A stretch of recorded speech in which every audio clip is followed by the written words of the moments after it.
Hace millones de años, en lo que hoy conocemos como Argentina, un titán recorría los bosques con paso imponente, el Argentinosaurus.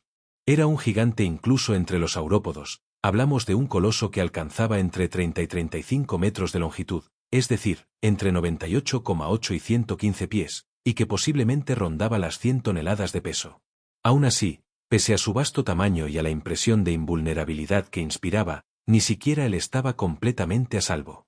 En aquellas tierras merodeaba el depredador más feroz del lugar, un cazador que imponía respeto, el Mapusaurus. El nombre Mapusaurus significa literalmente lagarto de la tierra. Sus restos fueron descubiertos por primera vez en 1995, en la zona norte de la Patagonia.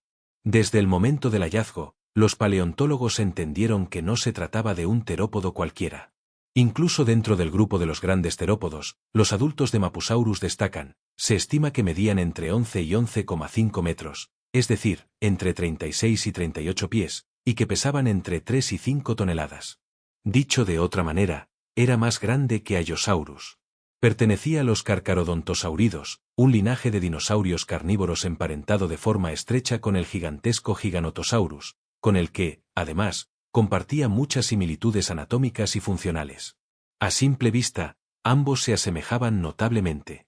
Las diferencias más importantes radicaban en detalles del cráneo. En el caso de Mapusaurus, faltaba una segunda apertura en una región central del cráneo, y además se observaban discrepancias en el área nasal, cambios sutiles que hacían que los cráneos se vieran ligeramente distintos al compararlos con atención.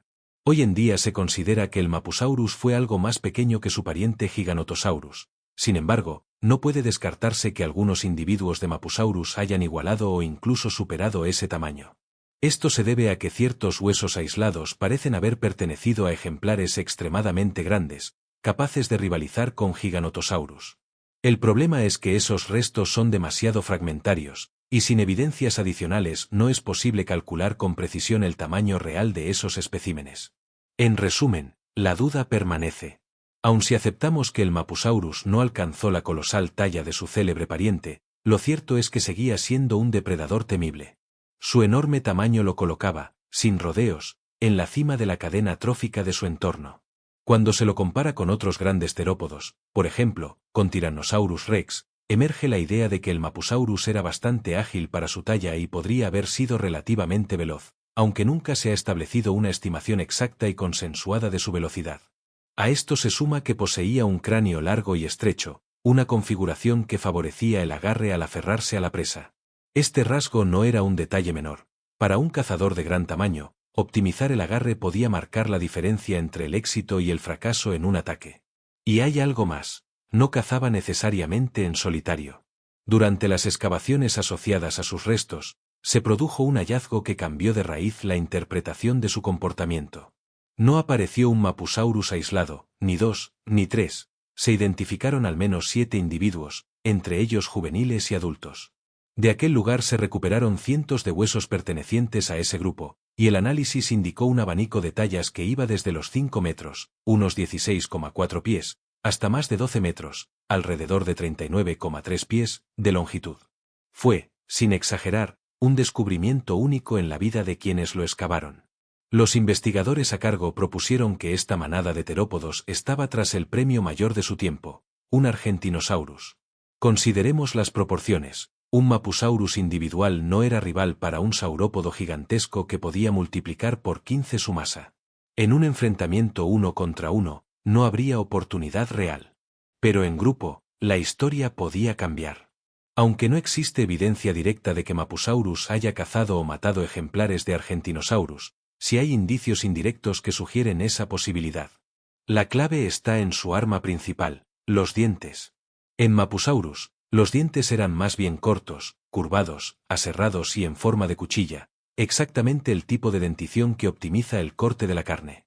Este detalle es crucial, dientes diseñados para cortar, y no para triturar hueso, no serían los ideales si el objetivo fuese romper y despedazar huesos gigantescos como los del Argentinosaurus.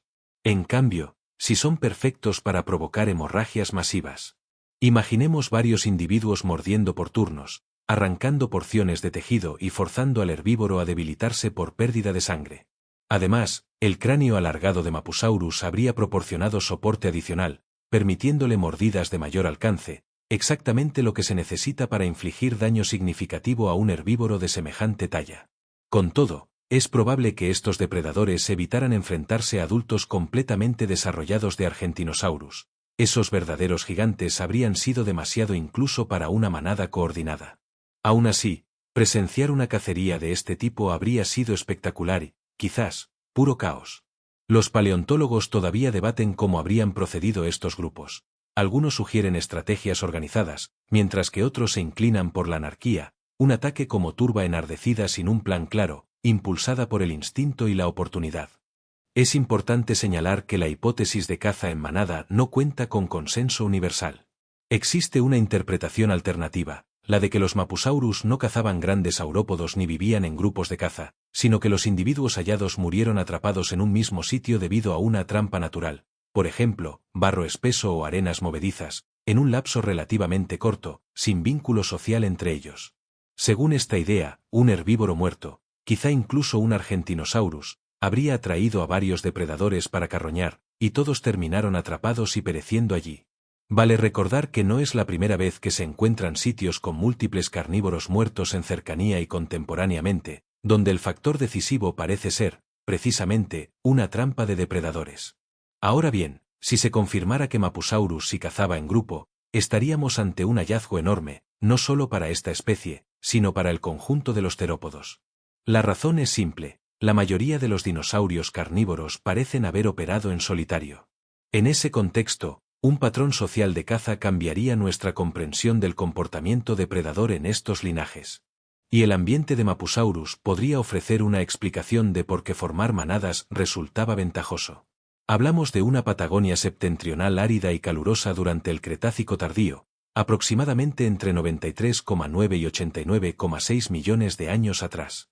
Era una región dura, con alivio solo en cursos de agua estacionales. En un entorno así, cazar presas grandes podría permitir intervalos más prolongados entre comidas, una estrategia eficiente cuando los recursos son escasos y las oportunidades no abundan. A pesar de la aridez, el paisaje no era uniforme. Además de Argentinosaurus, había otros saurópodos y, probablemente, herbívoros más pequeños como hadrosaurios, cuya presencia se infiere por rastros y evidencias indirectas, aunque los fósiles aún sean escasos en esa formación. También se cree que existieron otros terópodos, por ejemplo, el escorpio venator, mucho más pequeño, por tanto, sin capacidad para desafiar a Mapusaurus. Durante un tiempo se pensó que Meraxes, otro gran terópodo de talla comparable, compartía la región con Mapusaurus.